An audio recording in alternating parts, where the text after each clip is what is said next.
Good morning, money people. My name is N, and in this video we're going to talk about money. The most important principles to keep in mind and how to save it correctly and make more of it just by changing some of your habits. But first, if you're not subscribed, please hit that subscribe button and like the video for the YouTube machine. Let's start with what is money. Money can be anything used as payment for goods and services and for repayment of debts in a specific area. It could be in a country like the dollar for the United States or in a group of countries like the euro in the different countries of the European Union.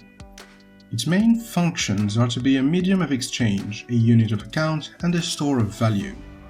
To be a medium of exchange, money has to be easy to move around and to authenticate.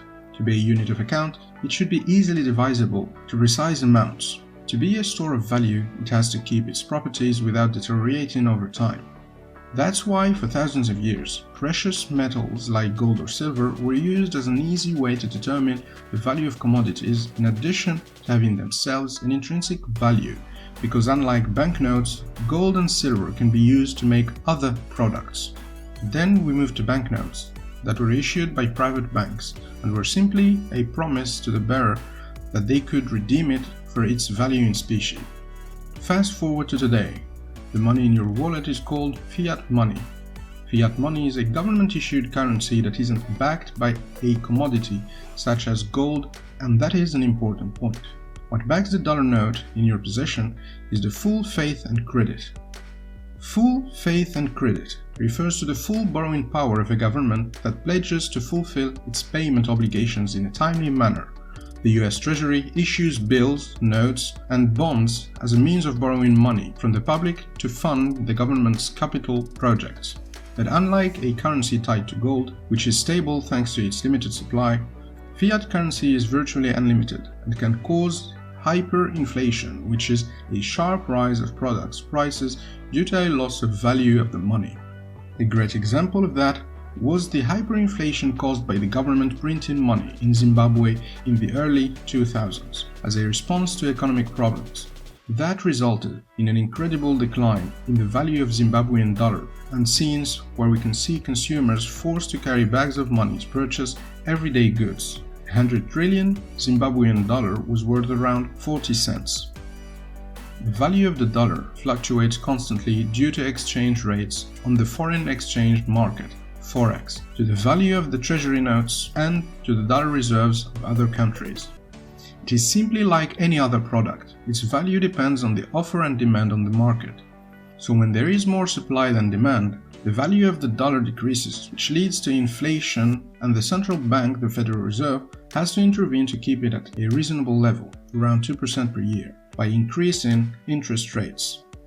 With higher interest rates, banks are less willing to lend money to people, which means less money in circulation. But that also can lead to a stagnation because people will start consuming less. And that's the reason why we hear from time to time about interest rates going up or down. How does it all impact you? This is the more interesting part, where a majority of people fail to analyze what's happening in a macroeconomic level and react accordingly. Knowing that money doesn't retain its nominal value at all, and that depending on what you intend to do with it, that fluctuation can easily exceed the inflation rate, here are some habits to incorporate in your lives to avoid both the cost of opportunity and the loss of purchase power of your sitting savings. Let's use concrete examples to illustrate how you could manage your money efficiently. I will use the past 6 years as a reference point because it includes both normal economic behavior and something unusual and as impactful as the global situation we live in today. Emma is a 28-year-old from Dallas, Texas, who wishes to invest in real estate. She started saving $400 a month on average since January 2015, which totals to $28,400 that she has in cash today. Since she started saving on January 2015, the average property value in Dallas, Texas increased from $142,000 to $238,000 in November 2020. That's an increase of $96,000 or 67% in less than 6 years. A big part of this growth can be attributed to inflation, but another part is due to the high demand of safe real estate investment in a booming area like Dallas. Before going into different scenarios, Just a quick reminder to destroy that like button. It helps a lot with the YouTube algorithm. Let's start with the high yield savings account. Opening a high yield savings account is one of the safest ways to make money on your savings, but it's also one of the less rewarding ones. One of the best high yield savings accounts is the American Express Personal Savings High Yield Savings Account with 0.60% annual percentage yield (APY), and it requires no minimums and no monthly fees. For Emma, saving $400 a month using her Amex HYSA would earn her around $500 in 6 years. It is far from being a millionaire maker, but at least she's earning more than with the mattress safe. The ETF. Emma could have easily invested in an ETF, like the Vanguard S&P 500 ETF VOO.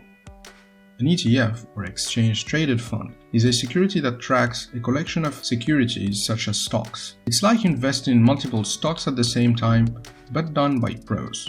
ETFs vary a lot. Some are diversified and invest in different industry sectors, and some are more concentrated on a particular sector, such as the tech industries, for example. A $400 monthly investment in the VOO ETF since January 2015 would have generated $42,800 or a 50% return in 6 years, with virtually nothing to do apart from investing each month the same amount and reinvesting dividends. The third option would be the stock market. It is the riskiest of all and requires more involvement. Investing in the stock market can yield you a much greater return, but can also leave you broke. That's why the ETF route is a better compromise for people that do not have the sufficient knowledge about trading stocks nor the time to learn about it. And to illustrate how extreme investment in the stock market can be, we are going to compare an investment in 7 companies: Tesla, Amazon, Facebook, Boeing, Apple, Walmart, and American Airlines.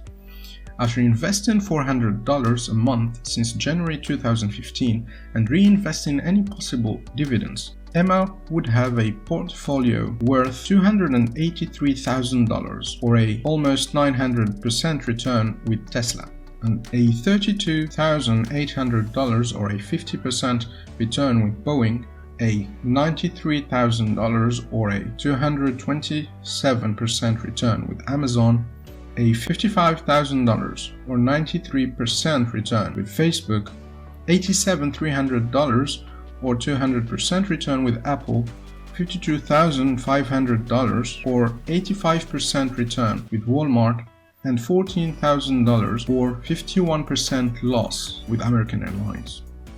An investment in any of these stocks individually is a very bad idea because of the high exposure you would have in case of a market crash. Diversifying your portfolio is the key to any successful investment in the stock market, but it also requires a personal investment of your time to learn about the different companies and opportunities. We can easily see that almost all 3 scenarios are better for Emma than keeping her savings as cash in her bank account. I personally would have advised her to invest in a mix of the Vanguard S&P 500 ETF and some technology stocks. The ETF is always a great idea as a starter because it allows you to tap into the stock market investment world without being overly exposed to every single stock individually or having to be constantly following it. So here you go guys, a perfect and practical example of why you should invest your savings instead of keeping them in cash. Your investment budget doesn't have to be huge.